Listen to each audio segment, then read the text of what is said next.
Damn, I go Lakers on South Africans. So these black South Africans don't push Nigerians to the wall to a point where they will lay curse on you. Because Nigeria has labored so much for these ungrateful millipedes called South Africans. To whom much is given, much is expected. Courtesy and history demands that every South African should respect a Nigerian. I won't blame this current generation of South Africans.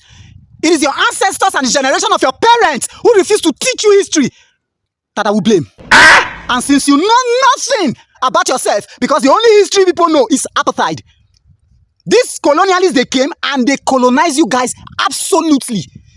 They colonized you 100% and you forget everything about yourselves. But let us remind you a tip of it. Where were your ancestors, you black South Africans? During the apartheid, where were your ancestors? Maybe they were running for their lives. It took an Igbo man, the same Igbos that you black South Africans hate so much today, the same Igbos that you detest, the same Igbos that you burn their businesses, you jealous and envy every move they make in South Africa, the same Igbos you are asking to leave your country. It took an Igbo man named Jaja Wachuku, a man who represented Nigeria at the UN in 1960 to 1961, who later became Minister of Foreign Affairs. He led the African Democratic Front for the release of Nelson Mandela. Where were your parents? These ugly black termites who call themselves South Africans. Where were your ancestors? When Jaja Wachuku was leading the African Democratic Front for the release of your own ancestors, where were they? I guess they were hiding in their caves, scared of the white man. Let me remind you again, and I'm sure that you black South Africans, you know this story very well, that as at that time, Nigerians, our parents gathered together, they rallied together and they came up with a whooping sum of $30 to $60 million. Different records have their accounts, but it's within this range. This money was used to thwart apartheid.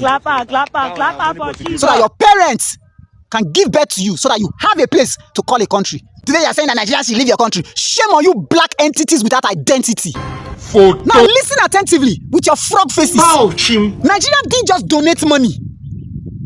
Nigeria organized political pressure groups that canvassed for the release of Mandela.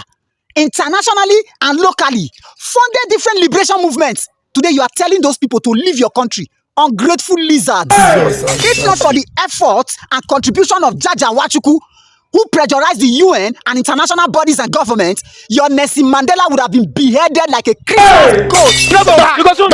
According to history, we even hear other unofficial claims that when your Nelson Mandela secretly absconded from South Africa to Nigeria, that it was an Igbo man named Mbazulike Amechi that housed him for some days before he returned and was arrested like a common criminal in South Africa. And today's current chunk of South Africans are opening their great teeth and saying, Nigerians should leave our country. Bastards! These funny, uncivilized birds called black South Africans, they will never learn. These white people that you people are protecting, that are taking all over your country, what good have they done to you? You are ever ready to fight your fellow blacks. The colonialists, they came, they placed artificial boundaries between you and Zimbabwe, between you and Namibia, between you and other southern African countries. Today you are claiming, I'm a South Africa. Who named you South Africa? What is the meaning of South Africa in Zulu language? If you are not dumb, is Zulu language in South Africa alone? Is Zulu language in South Africa alone? They demarcated you from your brothers. Instead of you to remove those demarcations after your apartheid and the rest of them, you permanented those boundaries, those artificial identity that these foreigners gave to you. You permanent them, and your shallow brain can't tell you that South Africa does not even belong to you. You are living in slums and in the outskirts of South Africa. You are coming out to jump. Ugly reptile. Without missing words, the black man is a clown sadist. It is only a demented, unproductive, reprobate mind that behave like the way the black man is behaving. All over the black countries, the sub-Saharan countries, all the black countries in Africa, there are foreigners looting our natural resources in large quantity. What are the black people doing? What are the youths doing? They are there distracting themselves. After they are done distracting themselves, they say the government is distracting us. Shut up, your ugly mouth. Mega. You know go. Mega. Whose government is distracting you? You choose to distract yourself. In Nigeria, we are not being distracted with Lord and a very dark man. One old woman that does not even know herself, who went to marry one autistic child. Oh yeah, everybody. You are concerned over people's private life. What a race. Tinubu don't win. You said it.